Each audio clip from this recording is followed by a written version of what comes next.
I tell you, John has been telling me about him for 3 years, but ain't no way you can describe it.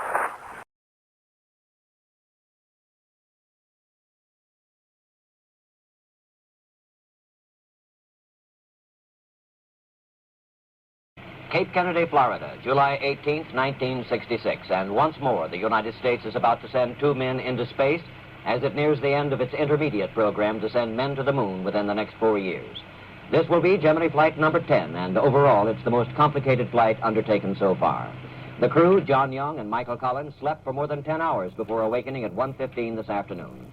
After breakfast at 2:20, the doctors examined them and found them fit. They're now suiting up. The weather at the Cape and around the globe is good. Tracking stations report they're ready. Recovery forces are on station. The countdown to launch the target and another countdown to launch the crew to chase it have proceeded with no problems at all. 7 other countdowns are also on time. The first launch should come in less than 40 minutes. The crew should lift off 1 hour and 40 minutes after that.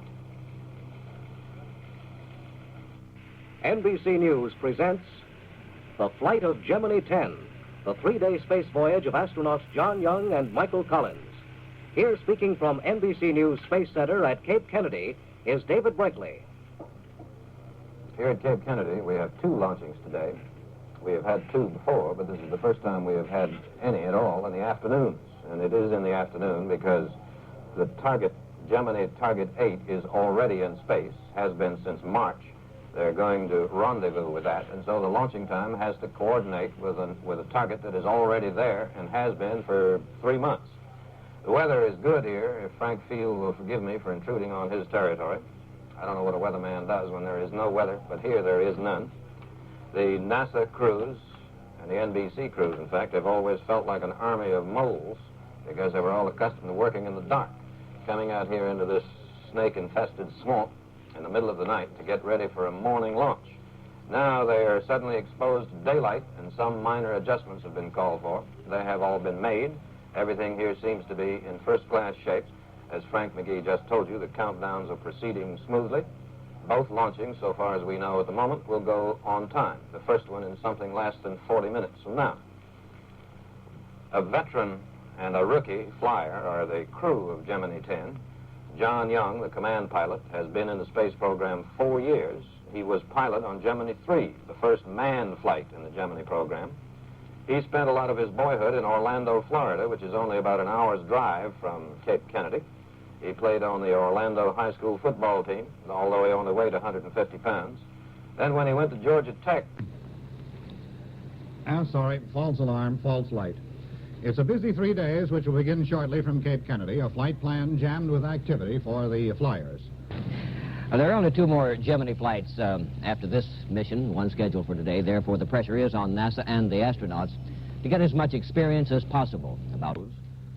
Ride out to pad 19. Police escort behind them, though I don't really know why they need it.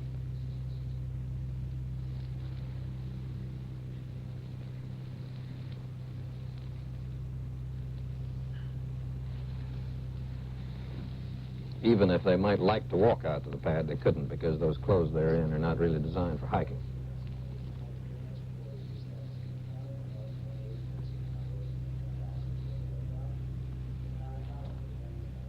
Based on the fact that during the spacecraft checkout, John Young had some trouble unplugging a very small half-inch diameter electrical plug. And so the White Room boys have constructed a huge pair of pliers, 3 feet long, made out of styrofoam. And they're labeled special pliers for miniature plugs. Those pliers will be presented to astronauts Young and Collins when they get to the 100-foot level to the White Room. Gunnar Wendt himself was the subject of a gag this afternoon. His counterpart on the Martin crew, Frank Carey, gave him a special safety harness rigged with pink lace and black ruffles. Now here's the transfer van. A NASA official steps out, first of all. Then Deke Slayton takes off his white hat, smiles at the crowd as here come astronauts Young and Collins. John Young first, a slight smile on his face, and Mike Collins nodding to the pad crew. Neither of them giving the thumbs up, neither of them shaking hands with the launch crew as most of the Gemini astronauts have done. Although Mike Collins shook hands with Jim Magruso of NASA, they're in the cage and on the way up, a 30-second or so ride up to the 100-foot level, from which they'll get into the White Room and into their spacecraft. They hope, as does everyone else here at the pad, that there'll just be one trip in that elevator today, the trip going up. Astronaut Gene Cernan, who had several trips in that elevator, sits not far away over in the blockhouse. He's in the position called Stony, the capsule communicator's position, and he'll be telling Young and Collins that they have a liftoff and they have a go this afternoon. I don't know why that position is called Stony. The reason for that name is lost in whatever antiquity exists in the space business. There come the astronauts into the White Room now. That's the 100-foot level. And they've been given their pair of flyers from Gunnar Wendt and his crew of McDonnell aircraft technicians. They'll now be slipping into those specially built couches in Gemini 10 for this afternoon's lunch. A very extraordinary set of flyers, 3 feet long, for unplugging half-inch diameter plugs, or so it says. Laughing at the gag that is very much an inside joke, as many of these gags are here at the pad. Business as usual, everything going very well here at Pad 19. This is Steve Rowan at Pad 19. They're there in the White Room, so-called, partly because it is white, but mainly because it is they try to keep it spotlessly clean.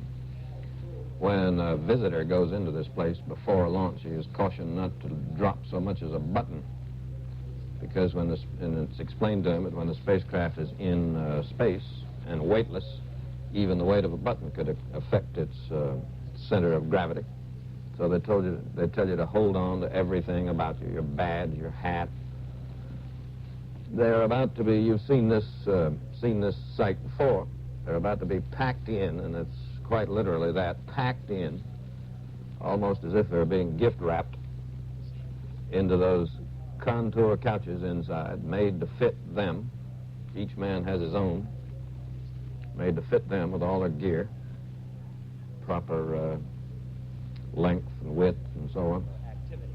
So he was presented with a monkey wrench for that. At this, as you heard, at this time, before they're packed in and wrapped, they usually exchange little sentimental joke presents with the crew there, and the crew with them.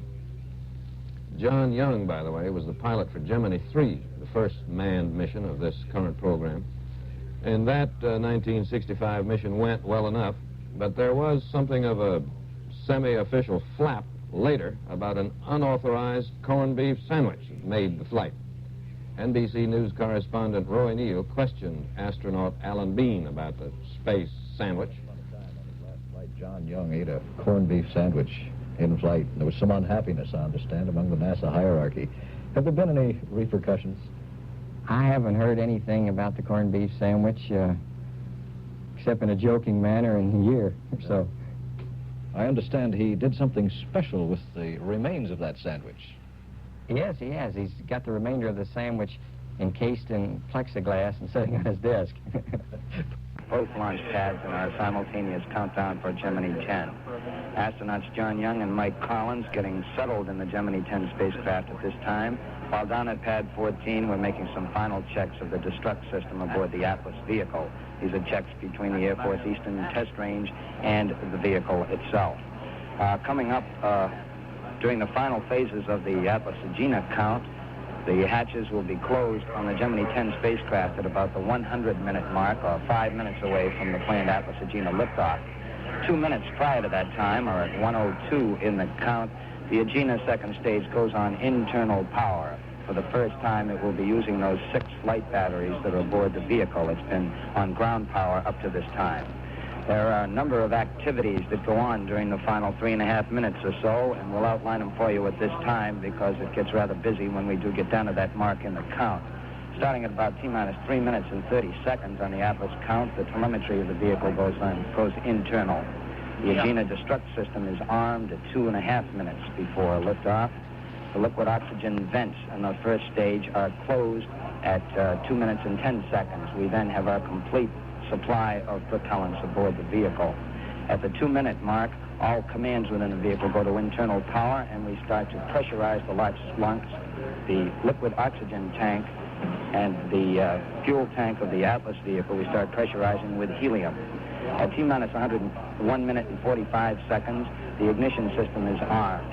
That is, we then have the capability to ignite. 1 minute and 40 seconds, the complete vehicle goes on internal power. That is, the Atlas goes on its batteries. At 1 minute and 20 seconds, the range safety light comes on, meaning that the crew has an okay from the range to launch. We go on the automatic sequencer at 18 seconds in the count. There may be a brief hold at that time as the sequence starts. Once the sequence starts, we're completely automatic down to the 4-second mark when those 5 engines of the Atlas start to ignite. Those are the 2 small verniers on the side of the vehicle, followed by the twin booster engines and the sustainer engine, building up some 390,000 pounds of thrust. We'll be looking for liftoff at about the 0 mark in the countdown. Now, T-minus 112 minutes and 5 seconds and counting. This is Gemini Launch Control. That time we just heard, of course, relates to the Gemini launch, the rocket with the 2 men in it. About, let's see, about 15 minutes from now, we will have the launching of the Agena 10, which is the target. Target 10, we'll call it for purposes of simplicity. Target 8 is already in space, having been left there on March 17th during the Gemini 8 flight. You will recall that they docked with it, ran into some trouble, had to separate themselves and land early, leaving the Agena target in orbit, where it remains to this day, still flying about. They're going to rendezvous with that and dock with the Gemini 10, which is to be launched, as I say, in about 15 minutes or so. And we'll be here, of course, for both of them. Chet? To orient ourselves, at this point in time, we are 5 years, 2 months, and 13 days nearer the moon, hopefully, than we were on the 5th of May, 1961, when the first Mercury flight occurred, a flight of 15 minutes and 22 seconds. 12 manned space flights later brings us to this moment. American space flyers have logged a total now of 1,520 hours, 25 minutes, and 9 seconds in space. We're about to add a few more hours. We are also about 9 years beyond that traumatic day of October 4th, 1957, when Sputnik 1 was successfully launched. We are beyond these mileposts and nearer the moon by an equal distance, but after that we are not sure. Neither is NASA, the Congress of the United States, the entire space industry of the United States, and perhaps the President of the United States. We, meaning Earth people, have wandered naively, perhaps, into a maze, and we're just not sure which way to go. Namely, concentrated exploration of the moon, exploration of the nearer planets, such as Mars and Venus, whether we should explore further by machinery and instrument or explore with men. The former is much cheaper, by the way. If we don't get a space treaty internationally, then we must worry about our space defenses. Or shall we concentrate on intensified projects stemming from the oncoming Apollo or Moon series, such as telescopes mounted on spacecraft, more sophisticated weather mapping, improved radio and television communications by satellite? And how much international prestige might we lose if we should give up after the exploration of the moon and turn it over to others? Well, all of this, sooner or later, is translated into money. And NASA's budget for next year is competing now with the war in Vietnam and with the needs of the development of the American Great Society. Well, we shall be back in a moment.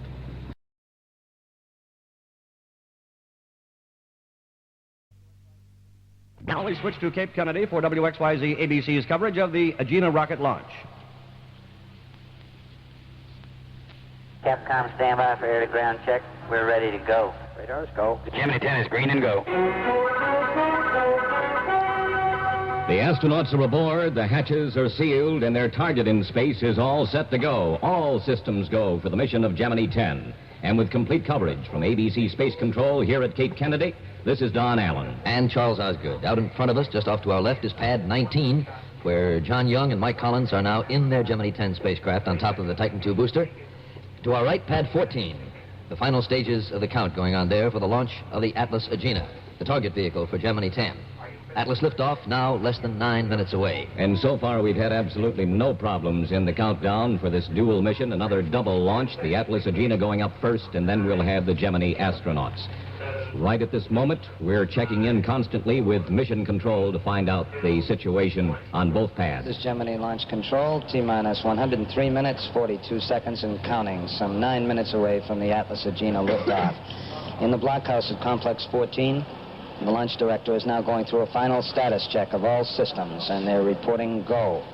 We are in a go condition also at Launch Complex 19, where astronauts John Young and Mike Collins are making some early checks in the Gemini 10 spacecraft. All systems looking good at this time. The Agena spacecraft has just gone on internal power. T-minus 103 minutes, 11 seconds and counting. This is Gemini Launch Control. Once again, we're monitoring constantly Gemini Control here at Cape Kennedy, as well as Mission Control at the Manned Spacecraft Center at Houston, to bring you instantaneous reports whenever the situation warrants. And, of course, we'll be hearing from Jack King here at the Cape and Paul Haney at Houston Mission Control throughout our coverage of the Gemini 10 mission. So far this morning, there have been no holds, no delays. However, there is one built-in hold in the final few minutes just before the launch of Gemini 10. The exact time of the launch of the Gemini spacecraft is dependent entirely, of course, upon exactly when the Agena gets off the ground. As of now, it should be taking off within the next 8 minutes. The only thing that could conceivably get in the way, or at least the only thing that would be a likely impediment to getting off on time, would have been the weather. But the weather at this moment looks very good. The skies are bright and blue, and not only is the weather here good, but the weather around the world seems suitable for the launch of Gemini 10, as well as for this Atlas, which is the first order of business. Also, communications around the world and the tracking network is checking in. All of the lights on the consoles at the Manned Spacecraft Center in Houston are green, which means that everything is go. There was a slight problem with one of the data processors along the tracking network at the Grand Turk Island station a little while ago, but we just got the word from Gemini Control a few minutes ago that problem has now been cleared. And as you said, Charlie, all systems are green along the tracking network. The weather also has certainly improved throughout the day. When dawn broke over the Cape here this morning, you would have never thought that we would have had a launch today, because the skies were overcast with high clouds and plenty of low clouds. You name it, we had that kind of clouds. But as the day progressed, the sun gradually broke through, and we have hardly a cloud in the sky at this hour, just a slight, thin overcast high in the sky. Very few cumulus visible on the horizon. So far, the Atlas countdown has proceeded satisfactorily. They're getting set to launch the Agena target into orbit, and then within the next 100 minutes, the Gemini astronauts will lift off from pad 19 aboard that Titan rocket. This is Don Allen and Charles Osgood with ABC Radio's coverage of Gemini 10. This is Don Allen and Charles Osgood at ABC Space Control at Cape Kennedy. We're all set to top the ABC observation platform overlooking both pads 14 and pad 19. Pad 14, where the Atlas-Agena is now set to be launched less than 5 minutes away. On pad 19, the astronauts, Young and Collins, already in their spacecraft, the hatches sealed, waiting for their turn to be launched into space to chase the Agena 10 and the Agena 8. The target satellite that has been left up there since the Gemini 8 mission. So far, we've had no problems whatsoever for this mission. No holds in the countdown. Everything has proceeded smoothly all morning long and all afternoon. This being the first afternoon launch that we've had for a manned mission. And it provides a slightly different perspective, because always before, from our observation platform here at ABC headquarters at Cape Kennedy, we have been looking eastward into the morning sun. The sun being behind both pads 14 and 19. But at this hour today, the sun is behind us, and it's glinting off that silver Atlas on pad 14 right at this moment. The reason for that evening launch rather than the conventional morning one has to do with the timing of the passage overhead of the Agena 8 target vehicle. As you know, in this mission, the Gemini astronauts are going to rendezvous not just with their own Agena, which is about to be launched here from pad 14 within moments, but also with the Agena from the Gemini 8 mission, which was sent up there some time ago. This is Gemini Launch Control, T-minus 97 minutes, 43 seconds and counting, some 2.5 minutes away from the planned Atlas-Agena liftoff. All systems still looking good at this time. We have had a report that the Atlas telemetry system now is on internal power. Now we're 2 minutes and 28 seconds and counting. Going through another final status check. We have a go from the range to launch. We have a temperature of about 81 degrees and surface winds at about 16 knots. All systems still looking good here during the final phases of the count. Now 2 minutes and 10 seconds and counting. And the timing is super critical on this Gemini mission. This is Gemini Launch Control. The Agena destruct system has been armed. We're at T-minus 2 minutes and counting. 2 minutes until the target for the Gemini 10 astronauts lifts tanking off. has been secured. Those vents are closed. T-minus 1 minute, 46 seconds and counting. That means that no longer is there the venting, the smoke coming from the Gemini top. Launch Control, T-minus 1 minute, 38 seconds and counting. The ignition system has been armed. We will be ready to turn on the sequencer at the 18-second mark in the countdown. Now 1 minute and 26 seconds and counting. You should get a report that the range Back at Launch safety light has Complex gone 19, astronauts John Young and Mike Collins getting reports on the status of the countdown, but they will not be able to see the launch. T-minus 1 minute, 13 seconds and counting. We hope to be able to hear the ignition of The those launch vehicle Atlas now is engines. completely on internal power as we come up toward the 1 minute mark. T-minus 60 seconds and counting. T-minus 60. The helium supply that pressurizes the vehicle is now on internal power. T-minus 50 seconds and counting.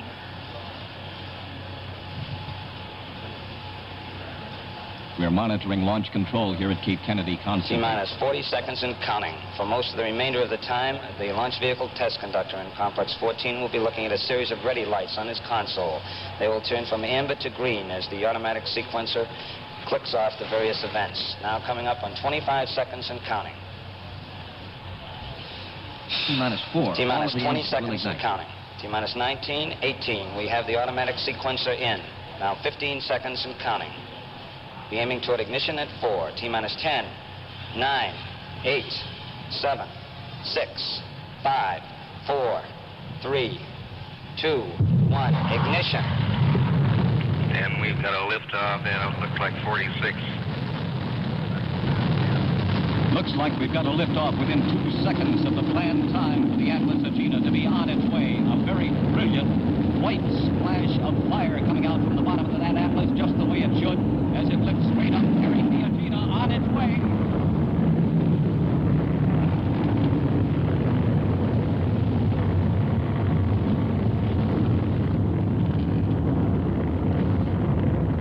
We can still see it. It's on its way, straight up, into an almost blue sky, just tinted with gray. We're still monitoring mission control for reports on the progress of that Atlas-Agena. Still very plainly visible, high overhead at this moment. Plus 50 seconds. And the flight director checks with range safety. He says we look good. We look good so far. The Atlas-Agena is on its way, and you can bet the astronauts on pad 19 have their fingers crossed that it'll go all the way. 1 minute, 6 seconds. And we're through the area of maximum dynamic pressure for the Atlas. And we can still see it. It's getting fainter by the second now, but we can still 1 see minute, it. 20 seconds. Leaving a trail across the sky, a streak of gray where that Atlas-Agena has gone, and a big puff of smoke on pad 14, where those mighty 1 engines minute, fire. 35 seconds, and we have completed now a 30-second period of steering, which went very nicely. So bright was the fire coming from beneath Altitude it. about 20 miles, and we're about 25 miles downrange. Already 25 miles away from the Cape in horizontal Mark, distance. 2 minutes. More than 20 miles high, 2 minutes after launch. We should be coming up momentarily now. Coming up on booster engine cutoff, and Flight Dynamics says everything looks good to him. Pico, 2 minutes, 15 seconds into the flight. Those two big booster engines have cut off on Pico programmed at 2 minutes, 11 seconds. It looked like it occurred right on the mark. The sustainer engine is still burning The for booster the Atlas. engines have dropped away.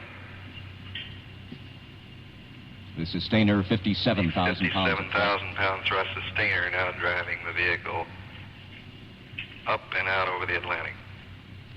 And so the liftoff through the VICO phase of this launch of the Agena has been successful. We're 2 minutes, over 50 an hour seconds. and a The half range away safety now from the observer launch of Gemini confirms 10. that everything looks good to him from his post at the Cape. Mark 3 minutes.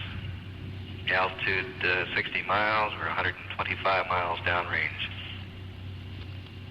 So far, everything looking good. And this, of course, is a key part of the total mission of Gemini 10. Major event coming up at 4 minutes and 39 seconds. That will be the sustainer engine cutoff point. We are presently showing 3 minutes, 25 seconds. Another minute or so, and then that powerful sustainer engine with 57,000 pounds of thrust will shut off. Following that, the Agena will separate from the dead Atlas. The Atlas will tumble back toward the Earth, and the Agena's 3 own minutes, engine 40 will fire seconds. up. Flight dynamics again confirms we look good. Everything looking good so far. The astronauts, John Young and Michael Collins, still in the spacecraft on pad 19, waiting their turn, some 100 minutes. Now it's only about 96 minutes before they're due to be launched into space to chase that same Agena. Mark 4 minutes. 4 minutes, very shortly now. We're about 30 seconds away from the cutoff point. The sustainer engine working all right so far.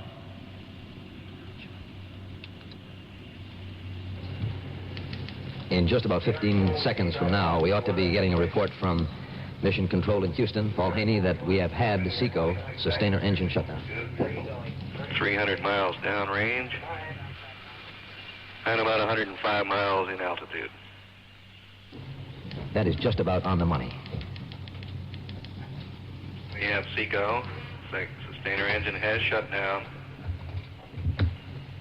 We now go through approximately a 20-second coast period before separation occurs. After the separation sequence, there's a 52-second coast until the secondary propulsion system lights off on the Agena.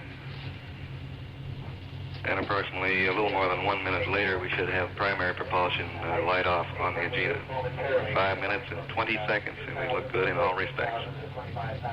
So the next things to look forward to, and these are crucial seconds indeed as far as this mission is concerned, we will get a report that the Agena has separated from its Atlas booster if everything goes smoothly. And then after that, there are two separate burns of the propulsion system aboard the Agena. The first one is a secondary propulsion system burn, and then about a minute later, a primary propulsion system burn. The Agena can maneuver up there in space. It's one of the things...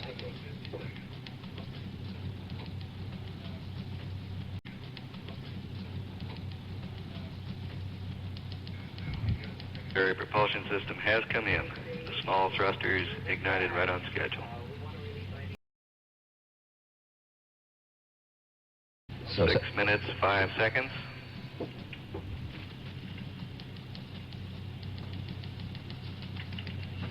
And so far, we've so got good. The primary propulsion system has ignited on schedule at 6 minutes, 10.2 seconds. So the Agena is working properly. The Atlas did its job. Flight dynamics has confirmed the engine start on the Agena engine, the big engine. This burn is to carry a little more than 3 minutes. With shutdown occurring at 9 minutes, 16 seconds into the flight. We have a report of shroud separation. This event was to take place at 6 minutes, 20 seconds. We're now at 6 minutes and 50 seconds.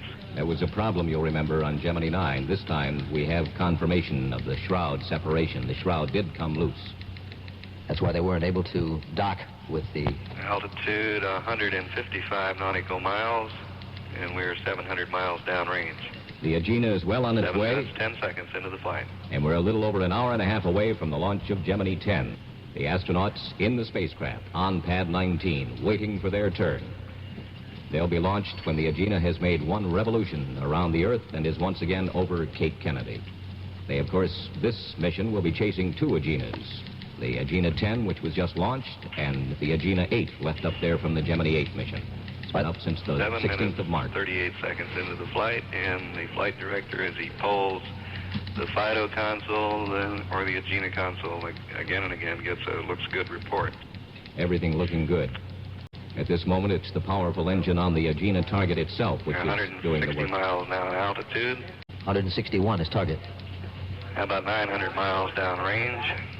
8 minutes and 3 seconds into the flight. And we're approximately 1 minute away from the Agena engine shutdown. At that time, we should have confirmation, hopefully, of orbit of the Agena. At that time, the Agena ought to be in an orbit 161 nautical or 185 statute miles above the Earth. Just about a circular orbit. That is, the apogee and perigee of the orbit ought to be just about the same. The high point and low point, when they're equal, makes a circular orbit. And that's what we're shooting for, to make this Gemini 10 Agena a good target for Gemini 10. 8 minutes, 40 seconds. Agena reports a little intermittent, some intermittency on the telemetry signal. The first hint. It's generally continuing a good, healthy signal. First hint of any problem whatsoever on this launch.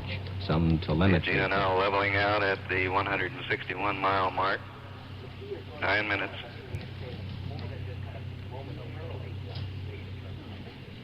Any moment now, we should know whether or not it has gone into We're orbit. 1,100 miles downrange.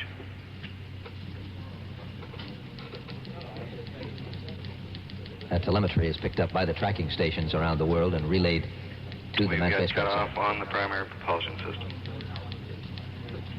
That has occurred right on schedule. Only 10 minutes since that Agena was launched. The Agena controller advises we had a normal shutdown. And now we'll wait a report from flight dynamics.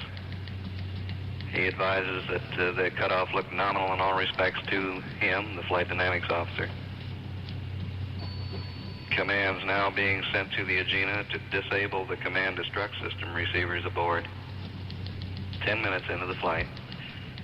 If all has gone well, the speed of the Agena ought to be exactly right to maintain it at that 161-mile level. The flight director is advising the range stations around the world that we had a good cutoff and we look good. And that is good news to astronauts Young and Collins. This means that their mission will have all of the goals that they had originally hoped. The Gemini 10 will be up there for them to chase, as well as the Gemini 8 Agena. And it also means that their launch... 35 seconds into the flight, and the launch displays that we follow, the trajectory lines have been taken down from our big board here in the control center. We're back on the world map. And we're standing by for a command to the Agena to unrigidize the docking collar. You've been listening to ABC coverage of the scheduled Agena launch from Cape Kennedy. At 5:15 on ABC News, the launching of astronauts Young and Collins in Gemini 10. We now resume our regularly programming. WXYZ, AM and FM, ABC in Detroit, Michigan, with studios and broadcast house. Switch to Cape Kennedy for ABC's coverage of the scheduled launch of Gemini 10 with astronauts Young and Collins aboard. This is Don Blair aboard the Guadalcanal. Recovery forces in position around the world. The weather around the world is extremely good. Communications also with the tracking network have been tested out, one tracking station at a time. They're all working fine. All the voices coming through loud and clear, just the way they're supposed to. And the tracking network itself, all of the equipment at each of the tracking stations seems to be working right according to plan. All of these people, the thousands of them, are coordinated at the Manned Spacecraft Center in Houston at the Mission Control Center. And the man who is in charge of everybody, of tying the whole works together, is the flight director. On just about every one of the manned space flights that we have had in the past, Chris Kraft has been the flight director. He is a name which is known to most Americans, and that has been his function on most of these flights. Chris Kraft is also there today in the Manned Spacecraft Center, but the man who has the responsibility for doing this job today is Glyn Lunny, G-L-Y-N, Lunny. And Glyn is a remarkable man. He is called a veteran flight dynamics officer, and he is today being given this responsibility. An interesting thing about Glyn Lunny is the fact that he is only 29 years old. Don Allen is up on the observation deck here. Let's switch up to him. Here at Cape Kennedy, from the ABC observation deck, we have an excellent view of Pad 19 directly out in front of us to the east. And this being an afternoon launch, we should have an even better view than we've had in the past, because there will be no sun in our eyes as that rocket lifts off. The sun is behind us. It's getting late in the afternoon. The sky is slightly overcast here at Cape Kennedy. There's a high, thin layer of clouds, very thin, and a few cumulus way off the coast, but nothing in the way of the weather should interfere with the launch of Gemini 10. Astronauts John Young and Michael Collins are in their spacecraft going through those final vital checks before the liftoff of the Titan rocket from Pad 19. And so far, so good. The countdown has proceeded without any problems. They have a hold in effect at this particular moment, but it was planned this way. This was to allow for any last-minute adjustments that had to be made. This is always the case with these Gemini launches. They have what they call a built-in hold just to take care of any last-minute contingencies. So far, however, there has been no problem. We're expecting Gemini 10 to lift off from Pad 19 perhaps within the next 3 minutes. They must do it right on the button. Otherwise, it's going to mean a 2-day delay because... This is Gemini Launch Control. We have resumed our countdown. We're now at 2 minutes and 50 seconds and counting. 2 minutes and 50 seconds and counting. All systems still looking good. At this point, the update information should be coming to the launch vehicle and spacecraft.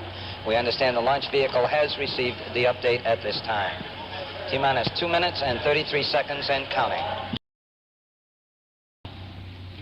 So the countdown has been resumed at this time. This is Gemini Launch Control, T-minus 2 minutes and 22 seconds and counting. Both the launch vehicle with the primary guidance system and the spacecraft computer with the secondary or backup system both have received the proper update information shortly after we resume the countdown. All systems are still looking good at this time as we come up on the 2-minute mark. They're still verifying. If anything should go wrong at this particular point, it would mean 2-day delay. Because now they would have to recycle to This T-minus is Gemini 3. Launch Control, T-minus 1 minute and 50 seconds. We now have confirmation here in the control center that the updates received by the launch vehicle and spacecraft are correct. We are in a go condition at this point in the countdown. During the final moments of the count, the vehicle will go on internal power on its 2 batteries in the launch vehicle at 1 minute and 30 seconds. Right at this point, T-minus 90 seconds and counting. What about Some now? 10 seconds from now, the engines will be gimbaled once again as a final check. The launch vehicle test conductor will alert the astronauts that this event will take place because they can actually feel it in the spacecraft itself. Now 1 minute and 11 seconds and counting. Any hold now would mean a scrub. Most of the work in the blockhouse at this point is all monitoring the various consoles. We are in a completely automatic sequence. Now T-minus 60 seconds and counting. So far, right according to the flight plan. T-minus 50. Agena 10 should be overhead about now. Out of sight, of course, too high. T-minus 40 seconds and counting. During these final moments of the count, the pre-valves in the launch vehicle will open to permit the fuel and the oxidizer to come down toward the chamber of the vehicle. 30 seconds and counting. And John Young is just seconds away from his second ride into space. Mike Collins, it'll be the first one. T-minus 20. Quick check in the blockhouse. All systems looking good. T-minus 15. T-minus 10, 9, 8, 7, 6, 5, 4, 3, 2, 1, 0. Ignition. And we've got a liftoff. Liftoff, that means the bolts holding the rocket to the ground have been blown loose. And as John Young said after his ride on Gemini 3, when those bolts blow, that's the most wonderful day of your life. Now John Young and Mike Collins are on their way.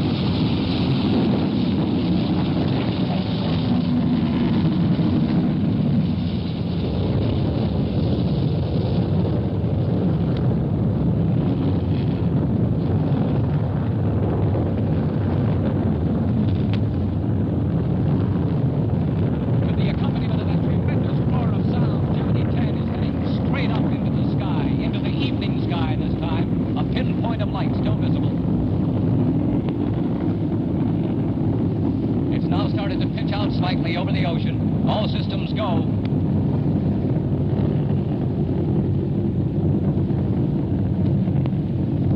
Still going almost straight up, pitching slightly out over the ocean. This spacecraft looking like a star in the sky at this moment.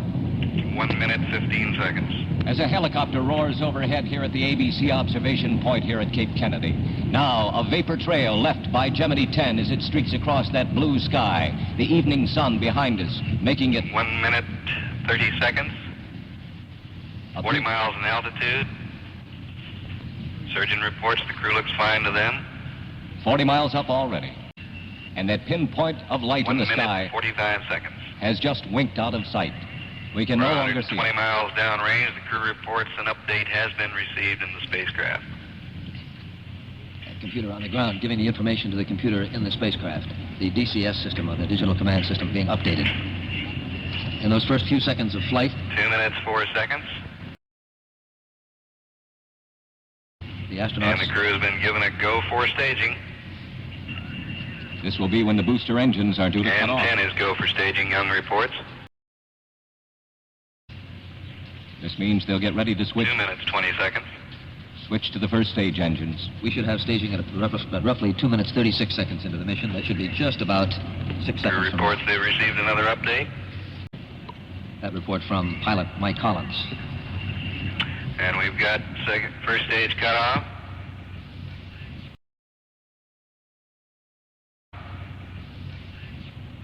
Flight dynamics confirms staging. And second stage thrust looks good. The second stage has started. The spacecraft still going up, still gaining speed, ever higher, going up like an elevator, as John Young once described it. Very smooth, for the most part, a very nice ride. The engine 1 lights have gone out. Young says his guidance displays look good on board, and they look good here in this control center. Everything looking good for Gemini 10. 3 minutes, 12 seconds into the flight.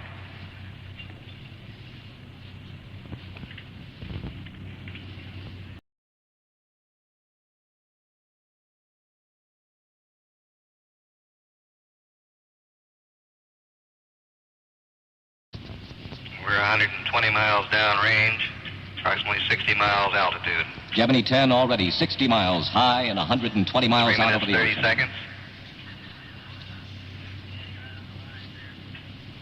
And this is Don Allen and Charles Osgood with ABC Radio's coverage of Gemini 10.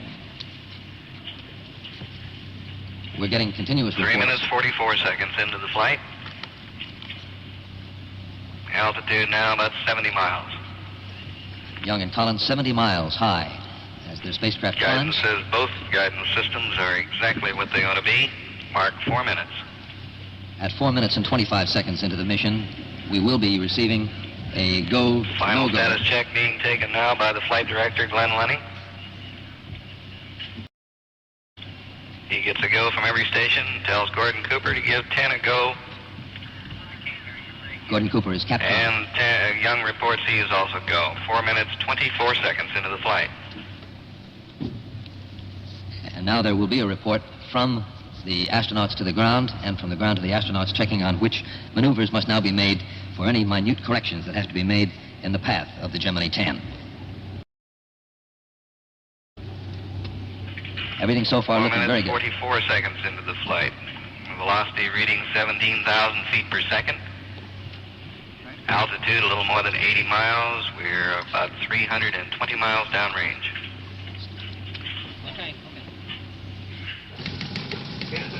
Gemini 10 going well so far.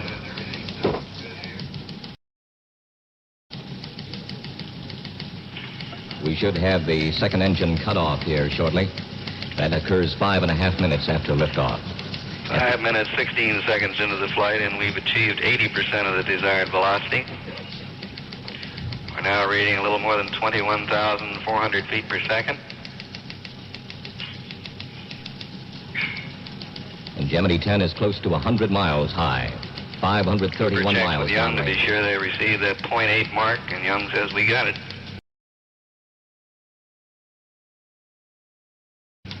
Very little conversation coming back from the crew.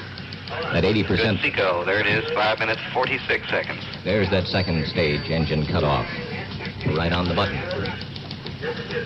That 80% of velocity was important because that changed the abort procedure. 520 miles downrange. 87. Lenny says you go all the way to proceed with the IVAR routine. The insertion velocity authority routine. And they should be separating. And the crew of the spacecraft is firing its thrusters.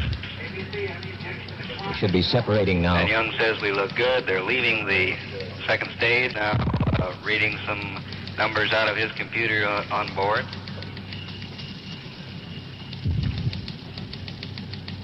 The solutions compare very favorably with the ground situation here, calling for a 25 feet per second forward burn, and that is what Young is executing.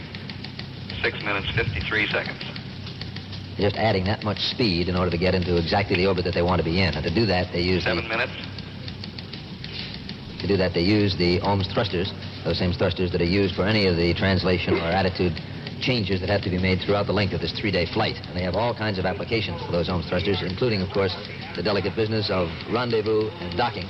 7 minutes, 20 seconds. Mike Collins, in jest, suggested we conclude this simulation and proceed with the debriefing, which normally follows that type of activity. This, of course, is no simulation. 7 minutes, 35 seconds into the flight, and from all appearances, we have achieved, it certainly achieved as an 87-mile perigee.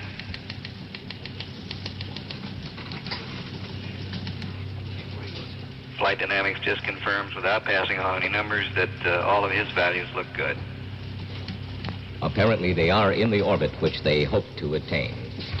87-mile perigee that Paul Haney of Mission Control at the Manned Spacecraft Center referred to, of course, was in nautical miles, which would be approximately 100 miles, statute miles, and that would mean that their apogee, their high point, would be approximately 168 miles, which was just about where they wanted to be. They're in the proper orbit. So far, all systems are go.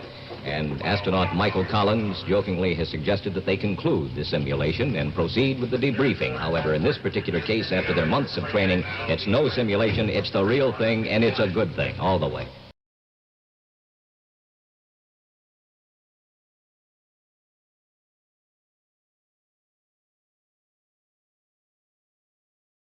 Listening to ABC coverage of the launch of Gemini 10 from Cape Kennedy, we now resume our regularly programming. YZ in 6 minutes from right now. Lee Allen for Dave Prince. Bye-bye.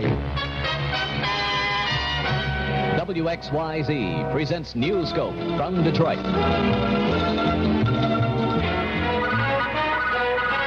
This is Murphy Martin, ABC New York, with the latest news from ABC Radio. In the top of the news, a good day at the Cape.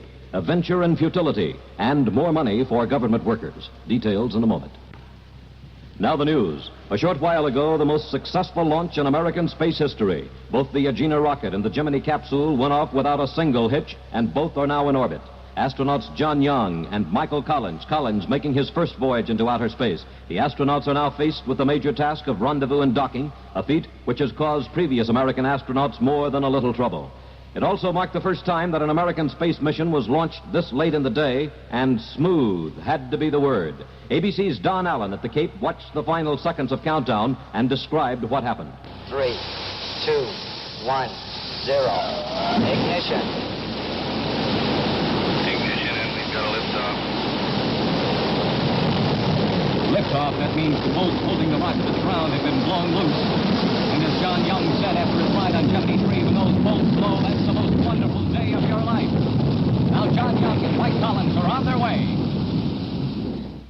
The successful liftoff of astronauts John Young and Michael Collins. You've been listening to the latest news from ABC Radio. This is Murphy Martin, ABC, New York. Follow the flight of Gemini 10. Today on the ABC Radio Network. WXYZ, AM and FM, Detroit.